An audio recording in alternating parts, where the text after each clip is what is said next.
Anjali, Anjali, sorry ma'am, Anjali, Anjali. Hi, जिस देश में इकोनॉमी के इतने सारे मसले हों, वहाँ बार बार पुल गिर रहे हों, कई सारे लोग आईएएस आईपीएस ऑफिसर बन जा रहे हों बिना किसी एक्स्ट्रा मेहनत के, और जिस देश में कई सारी सरकारी वैकेंसीज नहीं आ रही हैं, टीचिंग एग्जाम में कई सालों से नहीं आ रही हैं, 10-10, 12-12 साल से कोई नोटिफिकेशन नहीं आ रहा है। उत्तर प्रदेश में अनुपात और समानुपात बराबर है जिस देश में टीचर्स का एकदम, जहाँ पे बीटीसी, बीएलएड, जेबीटी, डीएलएड और बीएड जैसे कोर्सेज की कोई कद्र नहीं है, वहाँ पे चंडीगढ़ जेबीटी ने एक पेपर निकाला और 396 वैकेंसीज के लिए कई सारे स्टूडेंट्स का एग्जाम लिया।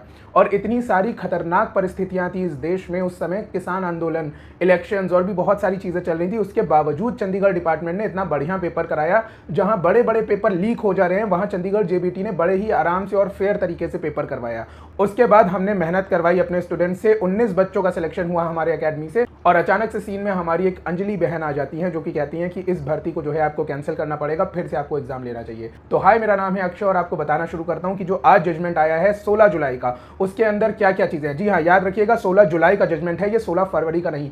कुछ ज्ञानचंद लोग 16 फरवरी का एडवर्टीजमेंट लगा देते हैं और फिर कहते हैं कि पंजाब वाले छात्र पीछे रह जाते हैं, उत्तर प्रदेश वाले आगे बढ़ जाते हैं। तो आज हम आपको 16 जुलाई का जो एडवर्टीजमेंट आया है 2024 का, उसके बारे में बताने जा रहे हैं और उसके बारे में आपको एक एक डिटेल बताएंगे कि आगे क्या निष्कर्ष हो सकता है, क्या ये पेपर कैंसिल होगा, री एग्जाम होगा, क्या जो बच्चे सेलेक्ट हो गए हैं उनको ज्वाइनिंग मिलेगी या फिर नई वैकेंसीज कब आएंगी, DSSB हरियाणा जेबीटी के बारे में भी बात करेंगे एंड में इस वीडियो के। तो शुरू करते हैं इस वीडियो को। देखिए, CAT नाम है, central administrative tribunal, Chandigarh bench में, जहां पे ये केस की हियरिंग हो रही है ऑनरेबल कोर्ट में, और यहाँ पे इसका आइटम नंबर और सारी चीजें लिखी हुई हैं। ठीक है, ये आपके मतलब की चीज नहीं है, मैं डायरेक्ट आता हूँ इस चीज पे।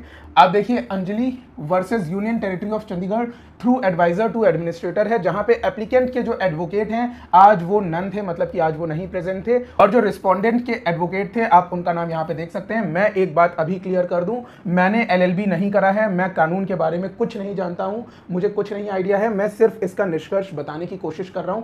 हो सकता है कि मेरी बात में कहीं कोई गलती हो जाए तो उसके लिए मुझे माफ कर दीजिएगा, और मैं इस कोर्ट केस के ऊपर कोई भी जो डिसीजन है वो आपको नहीं बता रहा हूं। मैं आपको यहाँ पे सिर्फ ये बताऊंगा क्या हो सकता है। ठीक है, क्या हो सकता है, क्या होगा, ये सिर्फ ऑनरेबल कोर्ट बताएगी और कोई नहीं बता सकता है। तो देखिए, मैं आपको बताता हूं कि इसमें क्या लिखा हुआ है। तो देखिए, यहाँ पे ऑर्डर ऑफ ट्रिब्यूनल के बारे में आपको बताते हैं। Proxy council for the respondent submits that reply is being filed during the course of the day, list this matter for further consideration on 2 अगस्त 2024। मैं आपको बता दूं 1 अगस्त को मेरी सर्जरी है एक, और हो सकता है 2 अगस्त को जो भी इनका कोर्ट का ऑर्डर आएगा मैं उसको आपको यहाँ ना बता पाऊँ। नहीं, मैं मरूंगा नहीं उस सर्जरी में। बात यह है कि मुझे बेड रेस्ट होता है उसके बाद, तो मैं आपको स्क्रीन रिकॉर्डर में अपनी वॉइस के थ्रू बताऊंगा, सामने से आके नहीं बता पाऊंगा। ठीक है, एप्लीकेंट में फाइल द रीजॉइंडर, जो एप्लीकेंट है अंजलि जी, वो एक रीजॉइंडर फाइल कर सकती है नेक्स्ट डेट तक, और लास्ट में लिखा है interim order to continue till next date. अब इसके मायने क्या है ये मैं आपको बता देता हूँ। अब देखिए, आपको इंटरिम रिलीफ का मतलब बताता हूं। इंटरिम रिलीफ का मतलब है कि अंजलि जी जिन्होंने ये केस फाइल करा है उनको अगली हियरिंग तक इस रिक्रूटमेंट में बने रहने का ऑर्डर देती है ये कोर्ट। ये यहाँ पे लिखा है एप्लीकेंट में फाइल रीजॉइंडर। रीजॉइंडर का मतलब होता है जो भी रिस्पॉन्स आया है उसका रिप्लाई जो भी अंजलि जी देना चाहती हैं वो नेक्स्ट डेट तक दे सकती हैं। अब मेरा ऐसा मानना है, ये मेरा ऐसा मानना है, मैं आपको बता दूं, एग्जाम के जहां तक कैंसिल होने की बात है ये इस ऑर्डर में कहीं नहीं लिखा है। क्या री एग्जाम होगा, इस ऑर्डर में ऐसा कहीं नहीं लिखा हुआ है। तो मेरे हिसाब से आपको कहीं पे भी ये एग्जाम कैंसिल नहीं होगा, ना ही ये इसका री एग्जाम होगा, बस डेट पे डेट मिल रही है क्योंकि ये एक कानूनी प्रक्रिया है। ठीक है, और उसमें टाइम लगता है, तो जो भी कोर्ट डिसाइड करेगी वो होगा। मेरे हिसाब से अंजलि जी को यहाँ पे थोड़ा सा पीछे हट जाना चाहिए। जिन बच्चों का सिलेक्शन हो गया है उनको मौका देना चाहिए, क्योंकि केस में बहुत ज्यादा दम मुझे नहीं दिख रहा है। अंजलि, हम एक बार जीते हैं, एक बार मरते हैं, लेकिन क्योंकि ये हमारी कानूनी प्रक्रिया है, भारतीय संविधान आपको इसकी इजाजत देता है कि आप अपनी बात रखें, इस वजह से कोर्ट आपको डेट पे डेट दे रही है। लेकिन अंजलि जी, आपको उन बच्चों के बारे में सोचना चाहिए जिन्होंने बहुत मेहनत करी है, जो कि बहुत सालों से वेट कर रहे हैं, मेहनत करते जा रहे हैं और फाइनली उनका सिलेक्शन हुआ है। और यार थोड़ा हमारा भी सोच लो, हमारे जो 19 कैंडिडेट्स हैं उनमें से आधे से ज्यादा कैंडिडेट कह रहे हैं कि सर हमको नजर लग जाएगी अगर आपने मेरा नाम पब्लिकली ले लिया, और मैंने कुछ लोगों का नाम पब्लिकली भी ले लिया, वो लोग भी बार बार कह रहे हैं सर वो वाला वीडियो हटा दीजिए क्योंकि नजर लग जाएगी, मेरी रिक्रूटमेंट रुक जाएगी। हालांकि ऐसा होता है या नहीं होता है मैं नहीं जानता, मैं कह नहीं सकता इसके ऊपर कुछ।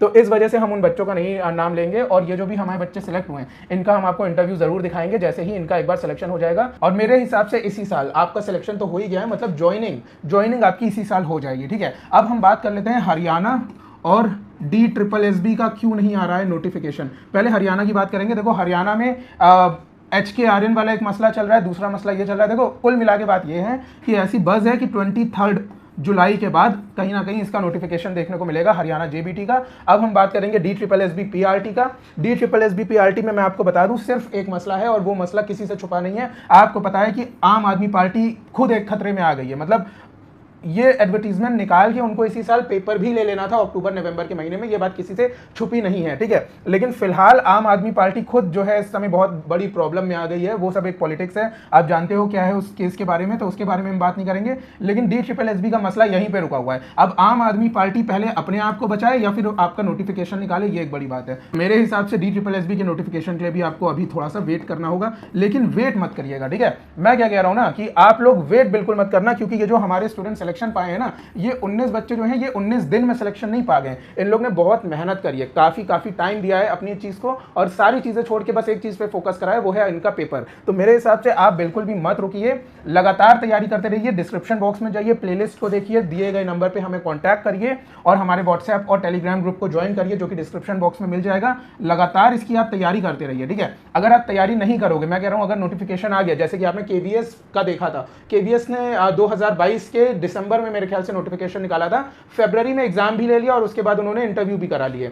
तो अगर इन्होंने 2 या 3 या 4 महीने में भी अपने एग्जाम को कंडक्ट करा लिया, क्या आप पेपर निकाल पाओगे? ईमानदारी से मुझे बताना। तो जितना टाइम आपको मिला है तो उस लेवल तक पहुंचिए जहां पे आप पेपर निकाल पाओगे, निकाल पाने की पूरी मेहनत रखते हो। वरना ऐसा मत करना कि बाद में कहो कि यहाँ के बच्चे क्यों सेलेक्ट हुए, एक ही यूनिवर्सिटी से बच्चे क्यों सेलेक्ट होते हैं, बाहर के बच्चे क्यों नहीं सेलेक्ट हुए। ये सब दकियानूसी बातें या ये सब बेकार की बातें का बाद में कोई मतलब नहीं रह जाएगा। बाद में बस एक ही चीज का मतलब रह जाएगा, क्या आपका सिलेक्शन हुआ या नहीं हुआ। अगर हो गया तो वेल एंड गुड, और नहीं हुआ तो आप हजारों कहानियां सुनाते रहिए, उसका कोई मतलब नहीं है। तो उम्मीद करते हैं इस वीडियो से आप समझ पाए होंगे, और अंजलि जी जहां कहीं भी हैं उनसे बोलोगे कि अंजलि बहन प्लीज इस केस को यहीं पे ड्रॉप कर दो, और जिन बच्चों का सिलेक्शन हुआ है उनको ज्वाइनिंग ले लेने दीजिए आप। और कमेंट बॉक्स में जरूर बताइएगा आप अंजलि जी के बारे में क्या सोचते हैं और इस वीडियो के बारे में क्या सोचते हैं। डिस्क्रिप्शन बॉक्स में जाके हमारे टेलीग्राम और व्हाट्सएप ग्रुप को जरूर ज्वाइन कर लीजिएगा। तो मिलते हैं आपसे आने वाले वीडियोज में, तब तक के लिए थैंक यू सो मच।